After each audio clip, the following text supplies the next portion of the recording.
away with me. Come and fly away with me. Come and fly away with me. Come and fly away with me. Come and fly away with me.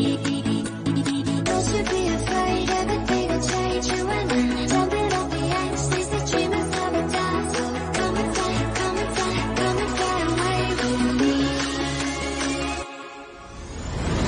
We're rising, we're falling, we're making through. We're climbing, we're soaring, 1,000 views.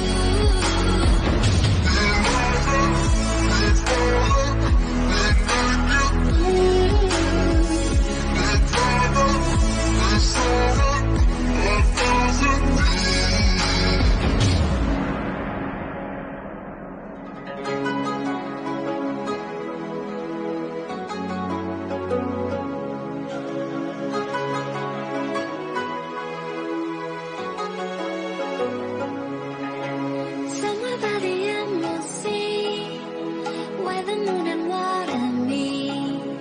Somewhere close to harmony, when the world is sound asleep. Something's gonna bring the change, journeys we are meant to take. Something at the edge of space, calling us to fly away. Don't you be afraid, everything will change. You and I, jumping off the edge, they say dreamers never die. So come and fly, come and fly, come and fly away with me. We're rising, we're falling, we're making through. We're climbing, we're soaring, 1,000 views.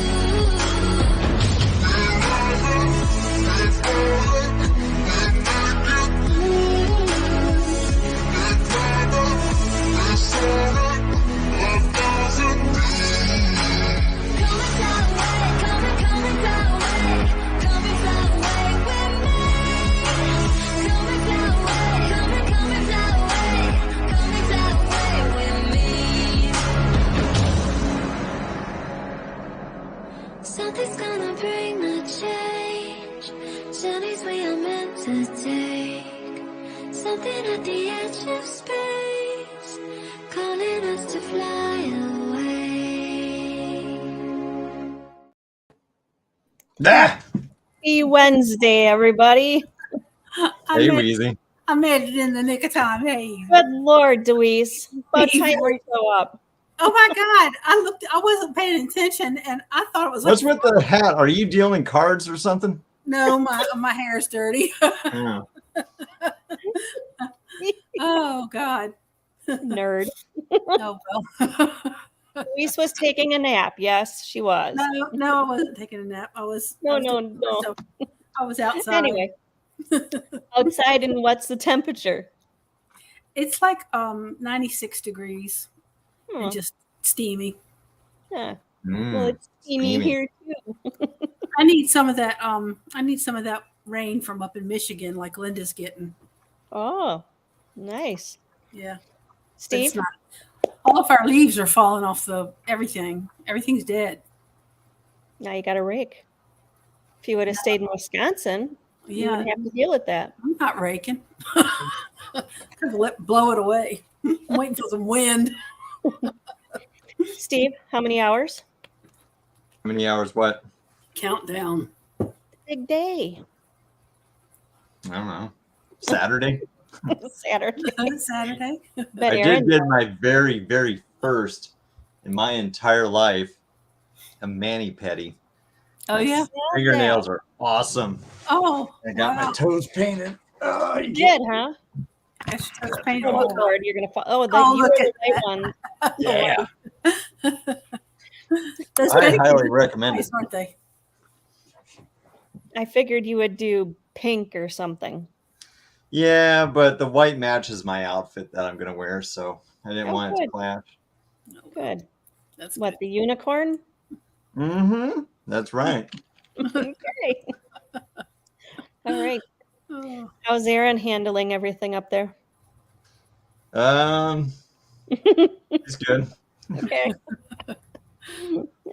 Aaron, Rain is on her way and posting all He got his coastal flight in, and you're not just been supposed to doing say around. where or Rain is. Or I know. where I don't know where she is, but she's. You're not supposed to say where she's going either. Oh well, wherever she's going. Right. He knows where she's going. She's got some beautiful pictures. She does. Taken, that's for sure. Yeah. All right. So this week we're turning a little loop and we're going to do general aviation. I got two guys, younger guys that are from the Northwoods of Wisconsin, north of me. And Ben is about a half hour north of me at Lakeland Airport, and Luke is over in Sheboygan, kind of over by the Green Bay. Oh yeah, you betcha. By the Green Bay area. So let's bring them in. There's Luke. That was a good you betcha. Oh yeah. Sounds like North Dakota. Welcome, guys. Hello. You guys look so young. You can't be aviators. We are definitely young as far as CFIs go. Typically, yes. What does CFI stand for? Certified Flight Instructor. Oh man. And both of you are certified flight instructors? Yep. Wow. Yep. Wow. That is pretty awesome. How old are you? I am 21. And I just turned 19. Wow. That is pretty And awesome. I couldn't even drive when I was 21. So tell us how you got into aviation to begin with. If you want to go first, Ben, go for it. Yeah, my mom's high school friend took me for a seaplane ride when I was like 10 or 12. And I loved it. And he flew me to Oshkosh during the summer. We went out to eat on the seaplane on the water. And I never had the money for it. I looked up how much it was and I thought, no way, that's never going to happen. So a couple of years later, I started working a full-time job and I was able to just pay it by the hour. And then I kind of got hooked on it after I got my private. It was going to be a hobby, but I thought it was too fun to just be a hobby. So I'm going to make it a career. Yeah. So hang on. Where did you do your schooling? I did my private at Rhinelander with an instructor there. And then I kind of switched off between doing some stuff at Minocqua, at Lakeland, and at Rhinelander. Okay. Sorry, go for it, Luke. No problem at all. So coming out of high school, you always have that daunting idea of what the heck are you supposed to do with the rest of your life. The biggest thing I was looking for as far as a career path goes is I didn't want to work a 9-to-5. So aviation is one of those handful of careers where, you don't work 5 days a week. So like a common schedule would be week on, week off, 2 weeks on, 2 weeks off, schedules like that. So it gives you a lot of time off to enjoy your actual life, in my opinion. So I did a discovery flight down here in Sheboygan. I never did any training here, but I did my discovery flight. Kind of got hooked. They always talk about the aviation bug going around, and I think I caught the aviation bug pretty early on. So decided I liked it and just kind of committed to that and fell in love with that. And where did you go to school, Luke? So I got my private up in Rhinelander before Ben, probably a year before Ben. Then I moved down to Florida because I didn't want to go to college. You don't need a college degree to do this as a professional pilot or even, at the airline level. But I wanted to get a student loan. So there's only a handful of schools you can get a student loan for. That's not a college or a university. So I did some of my training down in Daytona Beach, Florida at a school down there. And then I moved back up to Rhinelander. That's or Eagle River, where my mom lives. So that's where me and Ben met. So as a CFI, you're practicing teaching. So I got assigned to Ben from the instructor up there to help him on the commercial maneuvers. And then Ben ended up getting his CFI before me.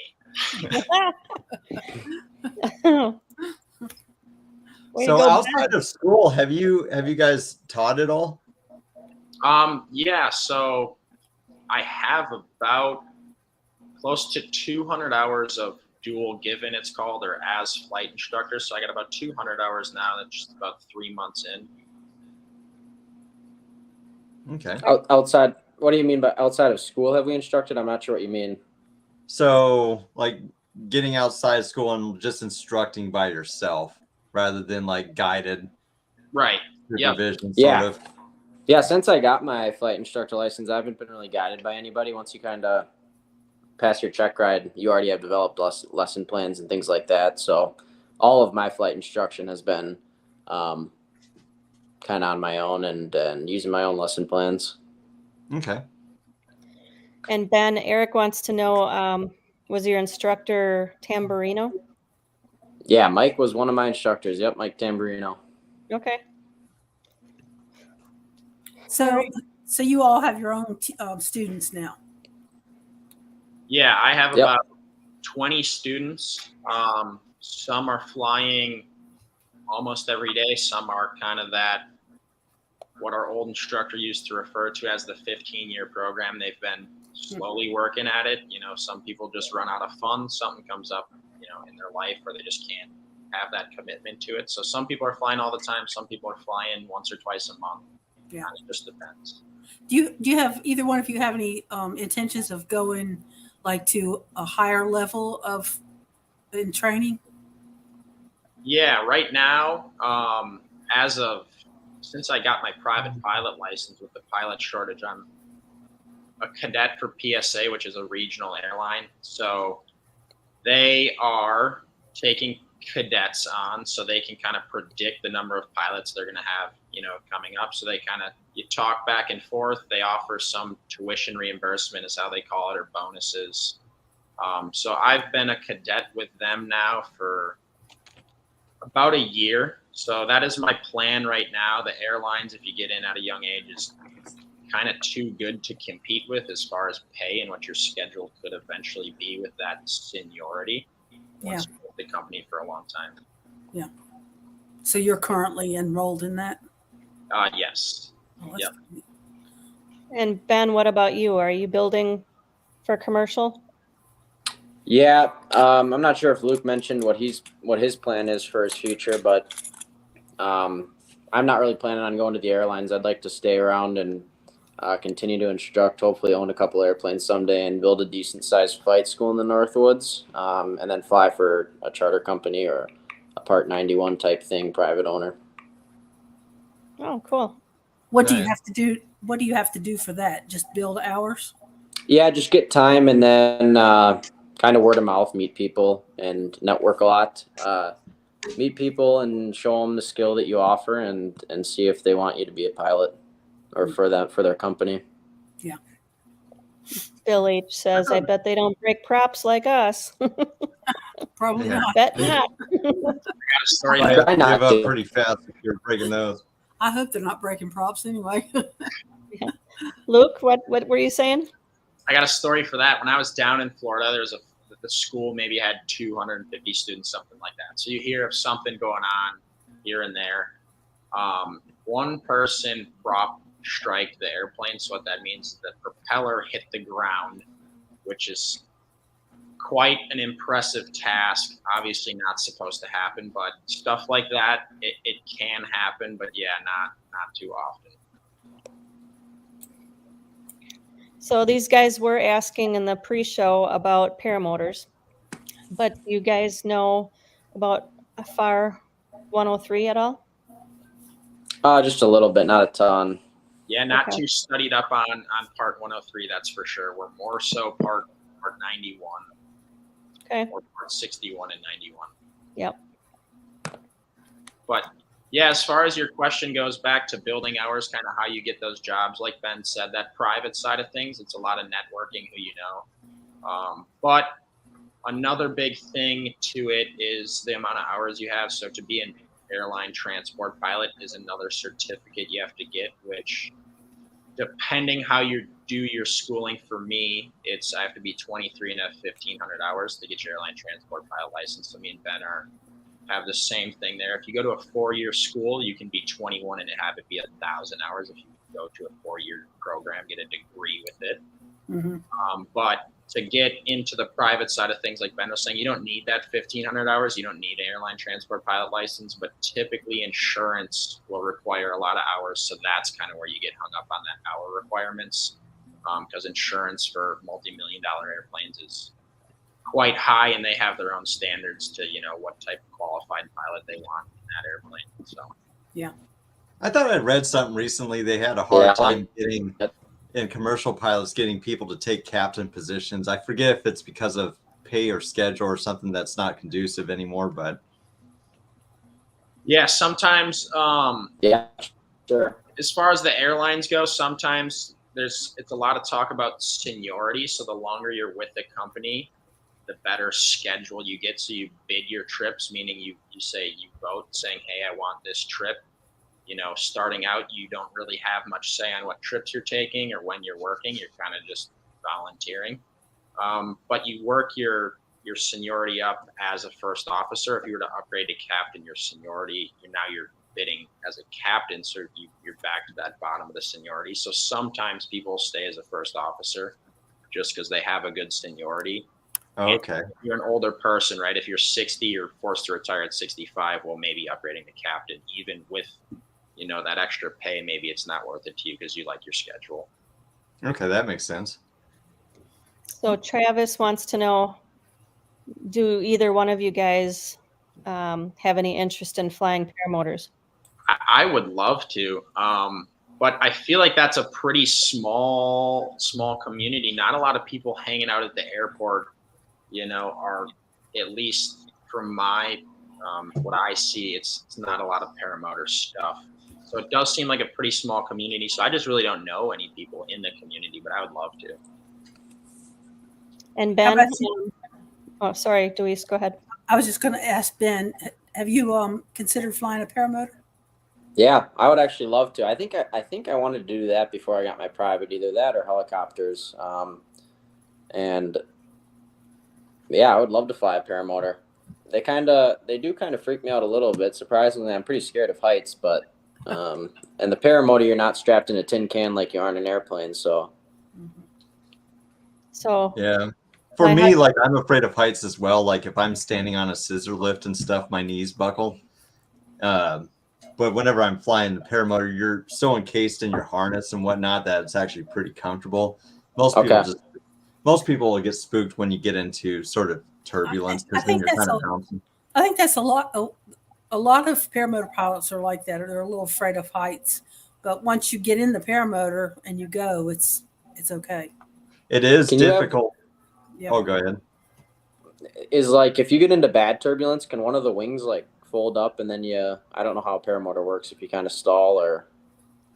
If you get into bad turbulence, you can take little collapses on your wing, but the way they're designed, they reinflate before you even notice it happens. That's what makes them safe, is because you're not going to just stall and go into a spin and do all this. Like, if you get hit by some weird gust front, and that's why we monitor our weather apps all the time. We only pick the best days to fly, but say you were in horrible conditions or maybe rotor off of a mountain, if that bunches up, it's made to reinflate immediately. And then for whatever reason, if you ended up getting into a twist or whatnot, you do have a backup parachute. Eric says if you come to Tomahawk, Wisconsin, they can teach you to fly a paramotor. Yeah, I might have to take him up on that offer. Uh-huh. Yeah, I mean, do they have like rentals or do we have to buy our own? Oh, he's got them there. You can probably try them out. If you go train, most trainers, within their price, it's their equipment, and they give you 25 flights, and then you get your rating. Mm-hmm. And he can show. He's an instructor. He can show you what they're all about there. But finding local communities is difficult. Most airports you won't see us at. Because we're like, you might have like 80,000 skydivers in the country, while the number of us actively flying might be like 5,000-6,000 people. So we're like a much rarer breed, even compared to like maybe people who paraglide. So they're really just pockets. So like I came from Omaha, Nebraska. We had an ultralight field. When I would go there, there'd be 10, 15 guys. But that was really rare to have that sort of grouping. So we can be kind of hard to find, like super close by. Yeah, you'll have to check with Eric. He's got a really nice setup there. So what kind of planes are you guys flying? So the club I work for, so me and both Ben technically own our own company. So I'm contracted into the Sheboygan Flying Club, which as of recently is the biggest flying club in the Midwest. You got about 150 people part of the club. Not all 150 are flying actively, but we got 6 airplanes now. We have a Citabria, which is a tailwheel airplane, a Piper Warrior, a Piper Archer, Piper Arrow, Cherokee 180, and we just bought a 172. Nice. And we have 2 Cessna 172s. We have a 172E and a 172L model. Which one do you like flying? Honestly, I probably like the E, which is the older one. That one's a 1964. It's got manual flaps, which is fun, and the 172L is nice, but it's got fancy avionics and stuff. So sometimes after you fly fancy airplanes, it's nice to go back to basics and kind of have fun with it. How do you feel about tail draggers? I think they're pretty fun. They're a little squirrely, but I just did a flight review on one, and yeah, I mean, if you keep them going straight, they're okay, but if they start going one way or another and you don't fix it right away, they get a little squirrely. That's what I've kind of heard. Yeah, so that's a separate endorsement you need from an instructor is a tailwheel. So you can't just get a private pilot license and hop in a tailwheel airplane. So Ben has his tailwheel endorsement. I don't. That's why I was going to say, Ben, go ahead and answer that question. I don't have any experience in a tail dragger. I think that. Oh, go ahead. I think that it's probably the most fun type of flying once you get comfortable with it. I'm still not extremely comfortable with it, to be honest. I don't think I'd take a tailwheel up airplane. If I just bought a Cub, I don't think I'd take it up without flying with somebody who flies them a lot first, because it's just a different type of flying. But I think it's a lot of fun. You can go into places that you can't with most tricycle gear airplanes, and it's just cool. It's a very classic way to fly. What about STOL aircraft and bush planes? Have you ever had an interest in that type?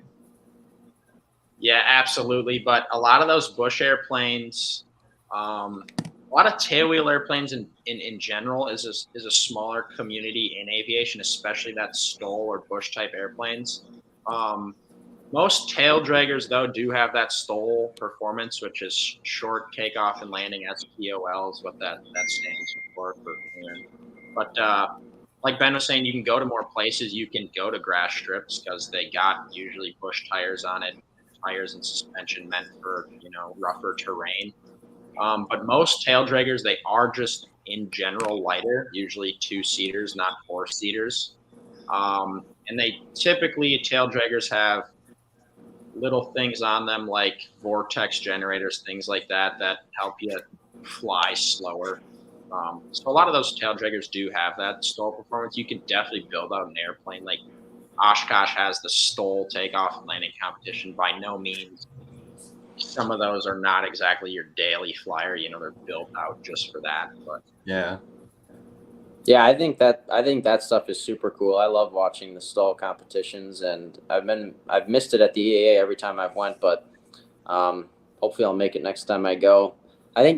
Sometimes Luke and I have taken 172s up and just practiced that kind of short field takeoff and landing stuff. It's nowhere near the performance of a Cub, but it's pretty impressive what you can do. We can take off on a pretty decent day, 700 feet and land or maybe 800 and land in 300 or 400 feet if you're really good on the approach speed, the flaps, and the brakes. Yeah, absolutely. It's a lot of technique when it comes to that. There's a certain technique you do if you're on grass, called the soft field takeoff, or you're on a short runway, do a short field takeoff. Little bit different technique compared to just your normal takeoff and landing. That becomes a little bit more of a skill to keep practicing if you want to use those. And yeah, you can take, if it's decent grass, you can take almost any general aviation airplane onto a grass strip. But does it have the capability not to necessarily land but to take off is typically the question there. Yeah, getting into the strip isn't usually the issue. It's getting out of it. Right. Bill H wants to know if you can put a paramotor in any of those airplanes. If Yeah, we could. I think we could fit a paramotor in the 172. Yeah, I think so too. I think, well, I don't know about the whole trike situation. I don't know if those fold up or anything like that, because you can't put seats down in most of these airplanes, but the baggage areas are pretty big, but usually there's a weight limit to it, which is roughly 120 pounds in most. Some of the trikes come apart. They come separate Yeah, separate from the paramotor part. I would definitely say you could, yeah. And then Bill H. also wants to know, can you tell us a little bit about comms, air bands, and ADSBs? Go for it, Ben. Take one of those. Was that a question for me? I guess Either one of you. Was that a Sorry, question for me? My internet seems to be lagging behind us a little bit here. Yeah, I can handle that. So as far as communications go, that becomes a big thing when you get into an instrument rating. So when you get a private pilot license, in simple terms, an instrument rating allows you to fly in the clouds. So you do a lot more radios when it comes to instrument because you're talking with air traffic control then. There's two types of airports. There's controlled airports or uncontrolled airports. So we both instruct out of uncontrolled airports. So there's proper procedures for uncontrolled airports as far as things like joining a pattern is how you set yourself up to land. So there's procedures to come into land. So you're just making what they call position reports. So letting people know where you are, what you're doing. And if everyone's using the proper procedure, usually it's a smooth process, but you get people who haven't flown in a while, get nervous in the airplane and start doing weird things. So you got to be heads up versus if you go to like a controlled airport, you have towers saying, the joke is you're a parrot in a puppet. You just say back what they told you to do and then you do it, right? So you just repeat back what they told you to do and then you do it, parrot in a puppet. So it's, for a lot of people, it's easier to fly into a controlled airport when you get used to the radios because there's less thinking involved or troubleshooting, if you want to call it that, because you're just doing what ATC tells you to do, and they're the ones looking out for your safety. Obviously, you're still looking for traffic, things like that, but they should be knowing what all the airplanes are doing in separation. I have a question. When do you learn how to understand other pilots talking and the radio tower talking? I was a 911 dispatcher, and this is nothing like that talk. Yeah, so really learning the airplane is so new to people in the beginning that to throw radios in right away would just be an overwhelming experience. So that's something that you kind of have to read as an instructor is, the first day you're in an airplane is just, it's not doing maneuvers. It's nothing. It's just getting a feel for the airplane, kind of seeing what your instruments are doing.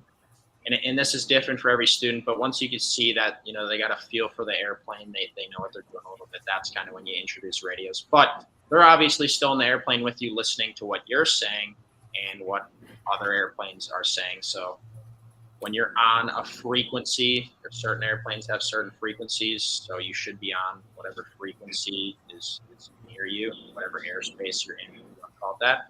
So they're still listening and observing, but typically you introduce radios. I don't know, if students flying consistently, I'd say something like, around 10 hours or so, you start working with them. And in the beginning is just talking them through it, and having them do it. But you really start to learn when they start to learn when they're doing the radios. When they make a mistake, that's always a good learning point. You remember the mistake you made. People get nervous about it because they don't like to, embarrass themselves, or you got all these people listening to you on the frequency. But that is really when you start to learn and understand the communications, when you're actually doing it as opposed to the instructor doing it for you. Right. Wendy's got a question. Where's your favorite place that you each have flown? Say it, Ben. I think we both have the same favorite place. Luke and I did a trip this year. We were going to go all the way around the United States, but due to our poor financial decisions and whatnot, it got too expensive. We were flying a Piper Arrow, which is 200 horsepower, retractable gear, low wing. And so we went kind of southeast, Nebraska, Colorado, and then our final destination was Sedona, Arizona. And I think that's probably both of our favorite places. It's pretty nice in there. Yeah, I would have to say Sedona for sure. The airport is on a plateau, and it's just surrounded by red rock. It's not necessarily the Grand Canyon, but it's just red rock all around you, and the airport's right on a plateau. It's quite cool. It's one of the more famous airports around the U.S. Yeah. Very nice. What How long did it take? Did you get to spend some time in Sedona while you were there? We camped at how would you say? I don't know. Some pretty unique campground. Yeah, we camped in Sedona. We stayed at one of my friend's places in Colorado, and then we camped off a grass strip in Nebraska. So we spent a little bit of time in those places, but a lot of the sightseeing is from the airplane. So, while you're traveling is really the time to see things. Yeah. Yeah. I think we stayed at a private airstrip in Nebraska, and Luke and I were just going out to eat, and we called the guy, and we just found an airstrip. We were trying to find a place to sleep for the night. We didn't plan this thing much at all. We kind of just started heading in the direction of Sedona, and on the way back, we found a private airstrip in Nebraska that we wanted to land at. So Luke called the guy, and he was super nice. He even left us a car at his airstrip, and it was just for agricultural airplanes and a couple of his Cubs that he flies out of there. Yep. And super cool guy. I think that's one of the best things about aviation is everybody seems to be super nice. I think there's probably 1% of people that are really not nice, and there's no in between super nice and really not nice. Yeah. Paramotors, it's like 30-70. Yeah, that is one of the cool things. We just talked to this guy on the phone, and he left us, a car. We're two younger people to just leave us a car is kind of something, I don't want to say risky, but not many people do that. So that's one of the cool things about aviation is if you're an instructor or you hold a private pilot license, you're kind of, I don't want to say held to a higher responsibility, but usually that respect or trust kind of is there. And I don't know, I'm sure it's the same thing in paramotors. The community is really cool. It's kind of that same interest, as far as like you guys like that little bit of adventure, thrill seeker. So those type of personalities, tend to mix well together. So it is a really nice community to be a part of. Yeah, it's like wherever you go, there's another aviator there. Exactly. Yeah. Yeah. Yeah. They Justin, say. Sorry. Oh, go ahead, Luke. Yeah, they say you put pilots, in a room together, and you'll talk about, airplanes all day, or airplanes and motorcycles. Like they all have the same interests, Yeah, it's like you do drugs too. Oh, yeah. Pretty much. So Justin wants to know: do you guys use ForeFlight or something different when you're flying? Yeah. Oh, there goes Ben again. Yeah, ForeFlight is so you can only get it on Apple products. Just because there's kind of a big safety measure. ForeFlight gives out so much information. It's kind of absurd. So yeah, most professional pilots, most people in aviation are using ForeFlight. Back in the day, it was pulling out a map using a sectional, plotting your route, that sort of thing. But with GPS and, the availability to have, an EFB, they call it an electronic flight bag, referring to an iPad. Most people are now using ForeFlight for. It has, airport diagrams on it, has towers, things like that. It has an absurd amount of information. And Ben knows a little bit about ForeFlight more than I do. Just a little bit of a nerd with ForeFlight for sure. But it gives you hazard advisories as far as terrain goes. So that's something you're definitely using out when you're flying over the Rockies, things like that, looking at terrain. Checking weather. It's kind of just a one-stop shop for everything you need in aviation. So it is really nice to have. The other thing is Garmin Pilot, but I'd say ForeFlight. I gotta say 90% of people are using ForeFlight. Wendy, the Explorer, wants to know if either one of you have ever wanted to fly in Alaska. Oh, absolutely. That is just a long flight. I don't know if I had the money. I don't know that I would ever leave an airplane. Like me and Ben would probably still be flying around the country if funds were not a thing, and we would end up going everywhere. Yeah, flying in Alaska that'd be very cool. So I know long term, Ben's goals are you want to kind of grow your school, get more aircraft, and just kind of grow that. Luke, what's your long term like dreams and goals of what do you eventually want to do? If I had to say, I'd say Ben would say the same thing here.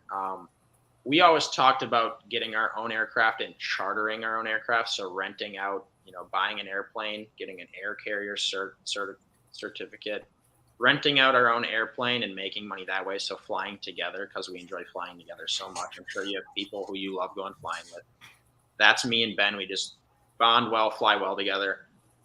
So we always wanted to buy an airplane together, but it's very hard to make money renting out airplanes because operating costs, insurance, hangar space, things like that is all so expensive that it would take a very big loan to get started, which we've spent enough money already. And two, it would take something like 10 years to start really trying to turn a profit on it. So it'd be a hard goal for sure, but down the road, it'd be very nice to own your own company and fly your own airplanes would be very cool.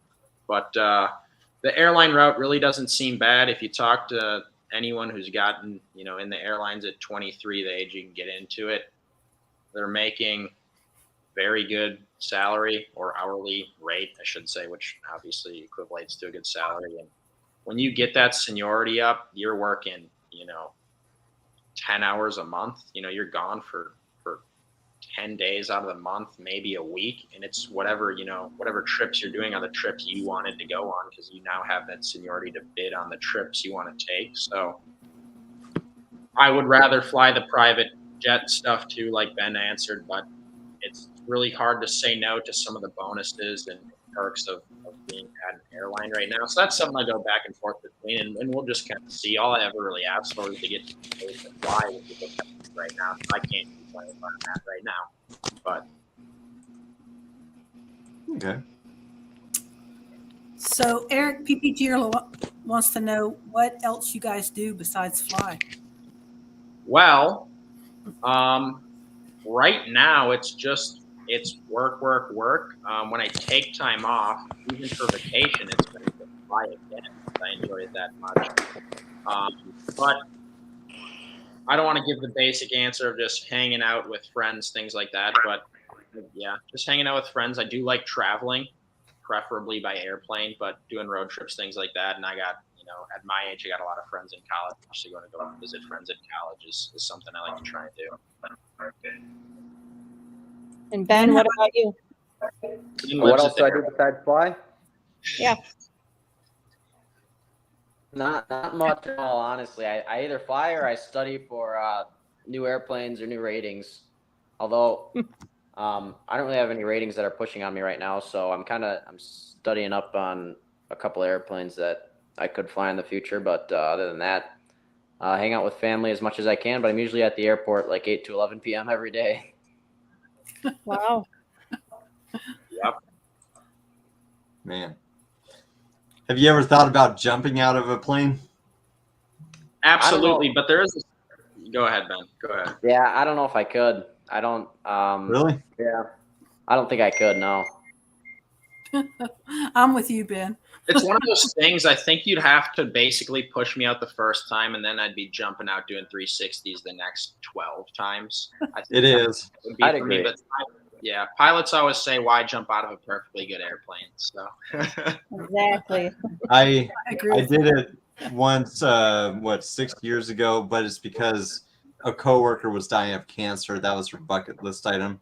So I was like, I got to do this. But that whole time was just anxiety and then focusing on instruction once jumping out. But then once I did the second jump, I was like, okay, this is something I actually want to do. right. Get me out and then be quiet because I want to enjoy my free fall. I'm not an adrenaline junkie, but I was actually able to like live in the moment a little bit better. I've been in a skydiving tunnel, a wind tunnel before, and that was a ton of fun. But I think it's kind of like jumping off a bridge. I think it's the initial stomach drop, kind of like when you pulled 0 G's. If you guys have ever done that, it's a little bit nerve wracking. But I think it's kind of, Luke and I had to do spin training, if you guys know what that is, to get our flight instructor licenses. And I was probably a little bit more nervous than Luke, but I did one, and then I wanted to keep doing them. So it's one of those things, I think. Yeah. And I don't like roller coaster rides, anything like that. I wouldn't call myself a complete adrenaline junkie either. And like you said before, what I think, I'm not sure, but I think it's the control aspect for me. You know, I'm not a big fan of heights either, but being in control, you know, and especially the longer you do it, you tend to learn the safer it is. Like most general aviation accidents, when you look into it, you study through it, or you read the report on it, 80% of, you know, airplane accidents are pilot error. Not to say that we're not subject to it, but a lot of people in general aviation will fly once a month, or they go a long time without flying. Being a pilot is not exactly just like jumping in a car after you take a long time off. So you really got to, you know, keep that skill, keep progressing, and putting yourself in situations where you're kind of forced to learn, or uncomfortable situations, not unsafe, but uncomfortable situations where you're always a pilot. Yeah. Wheezy, what are you laughing at over there? What are you doing, Wheezy? That was a sneeze. That was a sneezy sneeze. Sneezy Wheezy. Eric, All right. You want to do a spinny wheel, Jade? Do this last question. Okay. Eric PPG or Eric PPG Oh, Lear Lord. wants to know: He do is you drunk. want to become a 1A? I don't know what that is, but do you? Yeah, an IA is I think what he's referring to is type of mechanic. So a mechanic for airplanes is an A&P, airframe and power plant. Eventually, after you're an A&P for a while, you can get your IA, which is, say, IA. high as you can get as a mechanic, to my knowledge. I was going to do an apprenticeship up in Rhinelander because I didn't think I'd get as many students up there. But being a pilot is definitely my aspiration, not necessarily a mechanic. Granted, it's good knowledge, makes you a better flight instructor, you know, if you know the airplane more. But just being as busy as I am, that's something I'm kind of decided not to do. But airplanes do interest me a lot, how things work, you know, so being an A&P would be cool. But it's definitely not a priority at the moment. Okay. Ben, what about you? I would, like was saying, first, that's your airman power plant was to do a list of maintenance and work on airplanes.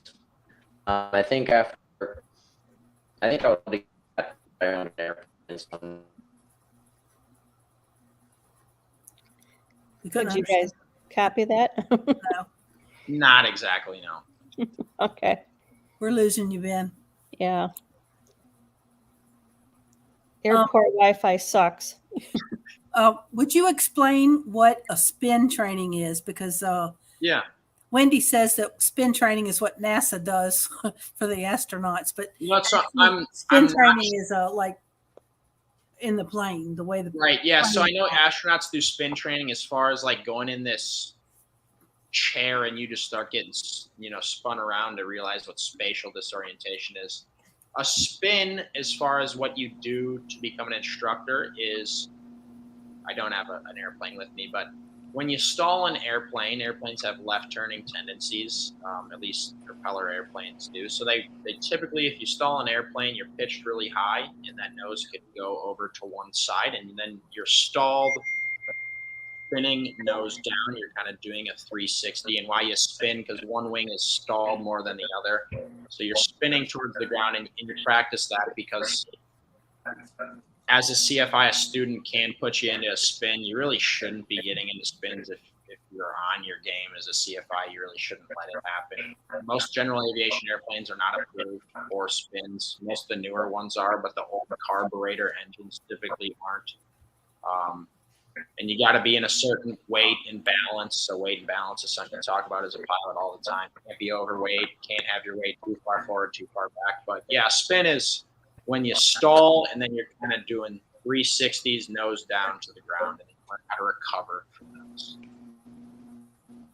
Thank you. Mm-hmm. All right. Steve, you ready? Yeah, what are we giving away? Ready?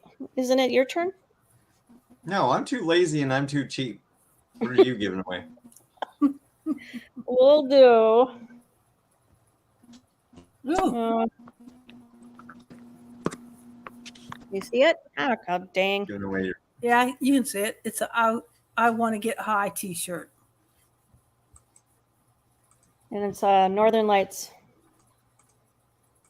well. paramotor. Yeah. What size is it? This is a large. Extra medium? Large.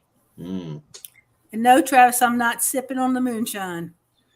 Yes, she is. I'm sipping on water. And if there's something else somebody wants, I've got a bunch of other shirts here too. I do have some shine in the fridge, though. Better go get it.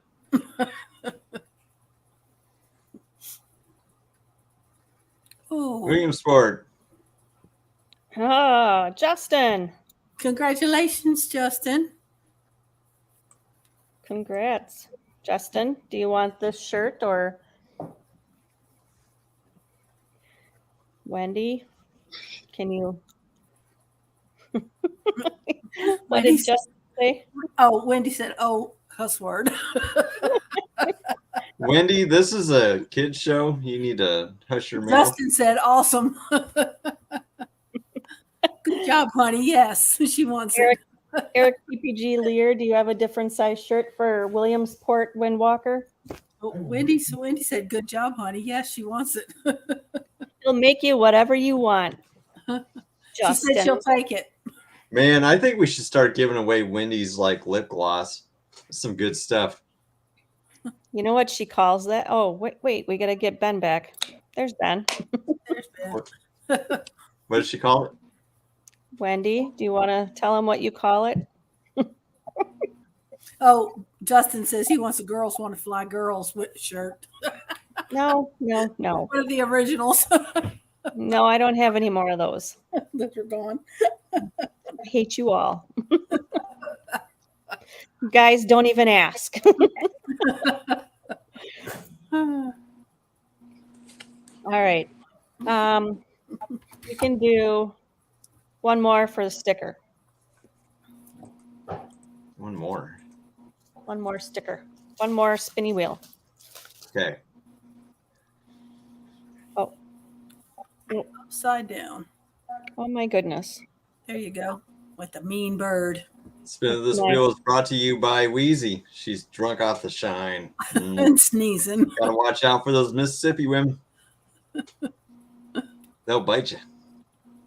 Kelby says he'd like a number 6 at Wendy's. So what does Wendy call her lip gloss? Steve's lipstick.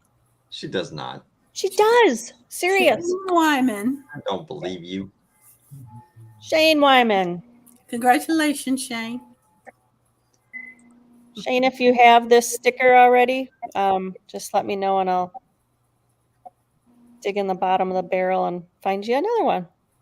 Mm-hmm. Actually, mine are in the bottom of the barrel. Guys, I'll send you one of these too, if you want. Great. Yeah, I'd take one. Absolutely. Yeah. They're scratching, Sniff. It smells like cheese curds. Yep. Jeez, The next one might. Cheese curds from Sheboygan after college. There be a Yeah, you always know who's a local when flying in Sheboygan because you start out radio calls and end with radio calls saying Sheboygan. So you know if it's a local or not for sure. Isn't that what you're supposed to do? Yeah. Yep. Oh, they just like saying Sheboygan? Yeah, they say it a very specific way for sure. Oh. Let's see. Oh, Ben, what's the name of your business, your school? The name of my school is True North Flight School LLC, and then I usually fly under Lakeland Aviation because they're who rent the airplanes out, and then I do a lot of private instruction as well on their own other people's airplanes. Okay. So if anybody is interested that's watching or watching later and they want to get a hold of you, how can they get a hold of you to get into flight school? Yeah, the easiest way is probably either call my personal number or call Lakeland Aviation, the FBO here in Minocqua, and they'll forward you to, if you press number 1 extension, it'll go right to my phone. So, Okay. Dang, you got your own extension up there. Good for you. right? Luke, are you jealous? Do you have your own extension? No, definitely don't have my own extension. I'm not that important. And they put you at 1 though too. That's impressive. I know. Yeah. I really want some extensions. Yeah, I want an extension. You need to shave those extensions off before the wedding. Yes. Stop playing with them. Usually me and Wheezy twirl our hair at the same time. I'll be doing time. this, and then she'll be. No, I'm not doing it tonight. We're a pretty professional outfit, if you can't tell. So, Steve, Wendy said, "Oh yes, Steve's lipstick," and you I said, don't believe her. "I don't believe," and she said, "I do." What are we talking So- about? Wendy's lipstick. Stop. It's called Steve's lipstick. Yes, that's what she calls it. If Oh you my would have showed God. up if you would have shown up at Jersey Shore Airport, you would have known this. Oh, I didn't know that. I know. I missed it. I'm not going to miss it next year. Yeah. Copay said he was not even on the wheel. Yes, he is. I put him on the wheel. Oh, and Justin wants to know, do you guys get a fish report up there too?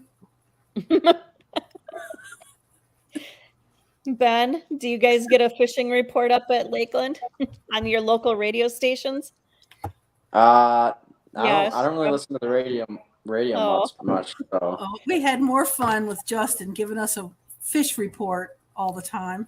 It was amazing when we were up there on vacation. Wendy and Williamsport and Deweese and her husband Randy stayed at our house June and July-ish.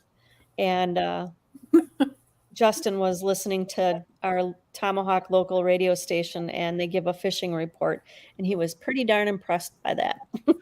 And he could do the language, the loco, the lingo. Oh, he was amazing. Yacht air stuff. He needs to log in and give us a little impression. So do you guys have like some time frames and goals that you want to meet? Like, because you got into this, you spent a lot of money, acquired some debt. Do you feel like, hey, in like 5 years, we can break out of this and we can purchase that? 10 years, we'll just work our butt off, get into this mode. Like, have you kind of thought that far yet? Because you guys have done like all this so young. Yeah. So I can't get my ATP. It's always called in aviation, your airline transport pilot license. So I can't get that till I'm 23. So I'm kind of right now in between the idea of either staying a flight instructor. Thankfully, I get paid okay as a flight instructor. A lot of instructors, it's a very, big responsibility as a flight instructor. And you really don't get prepped as well as you maybe should to become a CFI. Thankfully, we had a good instructor who was a master CFI. I forget all the requirements to become that, but he's been doing it for a long time. So he helped us out quite a bit because you just, you can't buy experience, so to go to someone with that experience was good. So I'm kind of in between either staying, as a flight instructor, but also getting to that 500-hour mark and 750-hour mark starts opening up jobs. You can be a first officer in some smaller jets or some turboprop aircraft, whether that's a twin turboprop, single turboprop. So kind of looking at, jumping into, a bigger airplane as a first officer, just because pay is a little bit better. It kind of builds up your resume as far as what logbook entries you're putting in there. So jobs will ask for total time, your instrument time, cross country time, night time. You're logging all these different categories of things. So, turboprop time is something that looks really good, and multi-engine time looks good. So I'm starting to think about hopping into that world. And like I was saying before, the schedules are a week on, week off, something like that. So you could still instruct on the side and actually make some decent money that way. So that's something I'm starting to think about.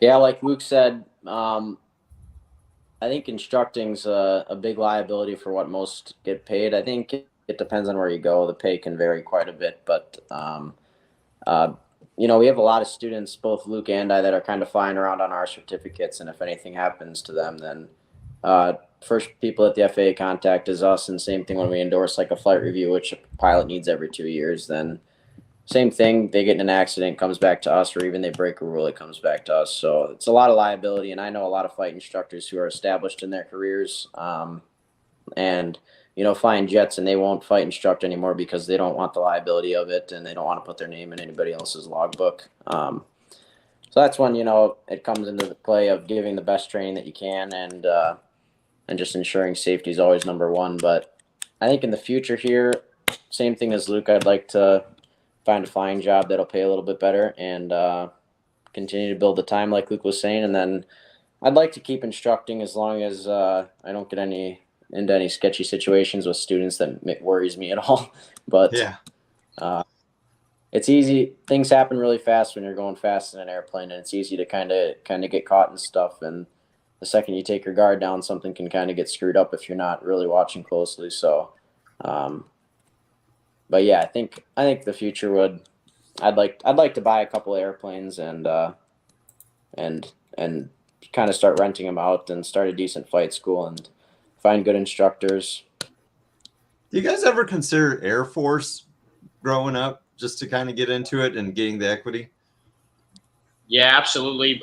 Air Force pilots, you have to have at least a bachelor's degree, which is something coming out of high school, that's another reason I picked aviation. You no longer need a college degree. I was not the guy who totally loved high school, so I wasn't dying to go to college to, take gen eds, things like that. So that's one thing that, kept me away. But Air Force pilots are kind of top notch. You need very good scores all around. It has nothing to do with aviation. That's just to make it in, to a program. And then they invest, a few $100,000 into you. So that contract is typically 6 years, 8 years, something like that, which being young, you're still coming out under 30. And then once you get into the civilian side of things as a pilot, you got that resume, which looks great. But the bachelor's degree in that 6 to 8 year commitment is kind of what kept me away. Okay.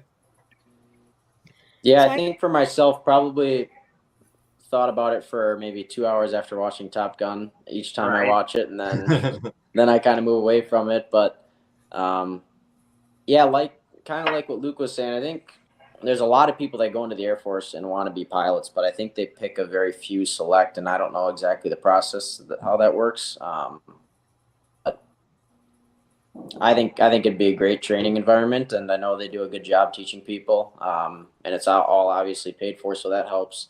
It's probably the cheapest way to do it. Actually, it's for sure the cheapest way to do it. But I don't think it's very easy to be one of the few that go into the Air Force and actually get to be a pilot. Right. Interesting. Cool. I got one last question. How did you feel the first time you were taking a new person up for Ben? Dang. For a flight? Yeah, so one of the things in our CFI training, there's not an hour requirement to it. It's just getting comfortable flying from the right seat. So and we were doing most of these flights together. I'd be in the back seat, or Ben would be in the back seat. Our instructor at the time would be in the front. The one thing that I was always concerned about was when to take the controls, because it's a fine line of safety on, a student learns when they make mistakes. That's definitely the biggest learning point. So students have to see what a bad landing looks like, what a bad approach to landing looks like, all those things. So for me, I was always concerned about the when to take the controls thing. So that's what scared me initially, but very comfortable in the airplane now. Some days I got more time in the air than on the ground at this point. So I'm very, very familiar with the airplane, down to, you hear the engines, RPMs, you don't even have to look at the gauge anymore, things like that. So now that I'm comfortable in the airplane, I'm really never too scared. The one thing I will say is single engine at night up where, you guys live or Ben instructs is something that still freaks me out occasionally, because your landing options are slim to none. And if there's no moon, you really can't see a dang thing. So unless there's a car on a road, and you always talk about emergencies, and airplanes are the most reliable engines out there, really. But it's definitely a little bit nerve-wracking. And once a week, I'm definitely put in a situation where my heart rate gets elevated. I'll say that. But it is my responsibility to know, where I'm capable of recovering something, but still letting a student make a mistake. So that's something you still battle with, every day, kind of thinking, when do I take the controls, things like that. But now I'm a lot more comfortable with it as I got a little bit more experience with it. But they always say, as soon as you get comfortable with it and get complacent, that's when something happens. So. Right. And Ben, I don't know if you heard my question, but what was it like for your first time taking somebody up as a CFI? Yeah, I think kind of similar to what Luke said. When to take the controls is a very fine line between safety and having a student learn, because, as you said, they do learn the best when they make mistakes, but it doesn't. Well, at least he agreed with you. Yeah. Right. Yeah. All right. Well, we'll let him finish here. Hello, Ben. Hey, yeah, the airport Wi-Fi. We need an upgrade, I guess. I guess. So you agree with Luke on that, okay?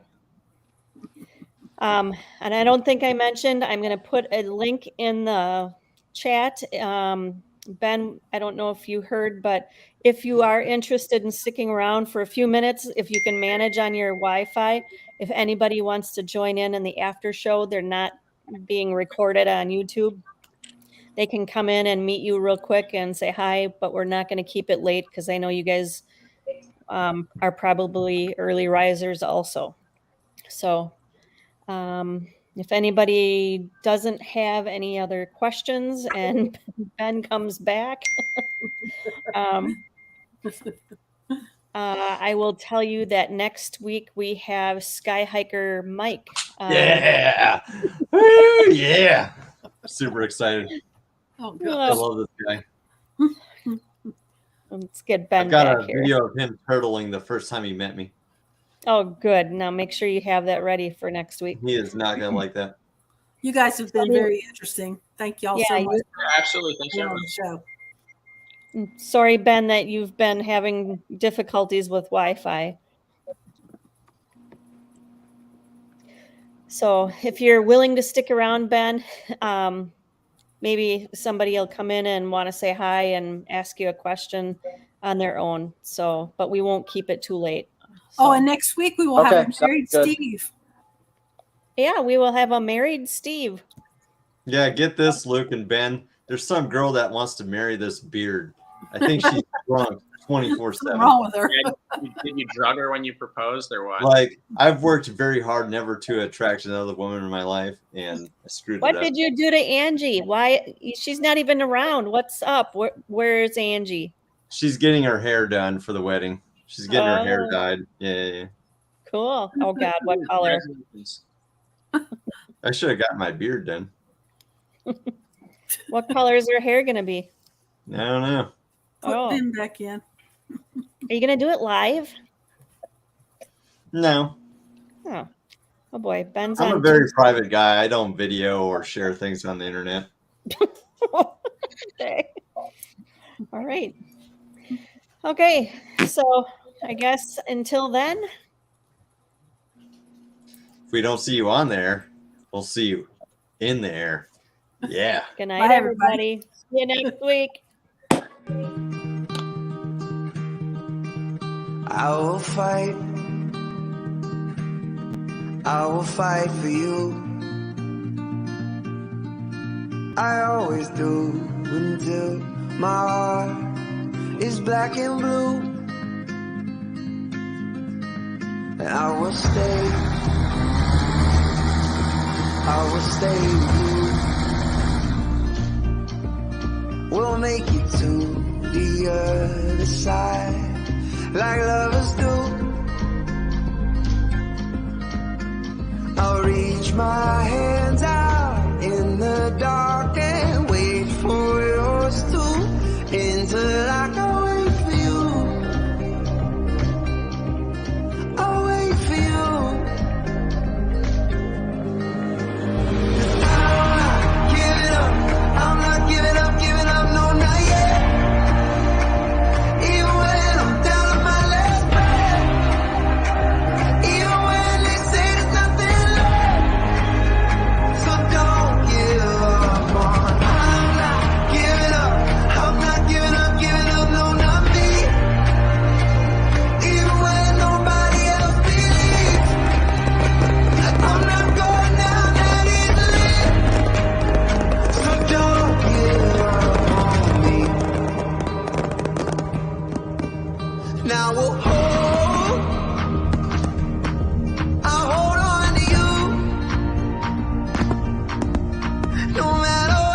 I will fight for you. I always do until my heart is black and blue.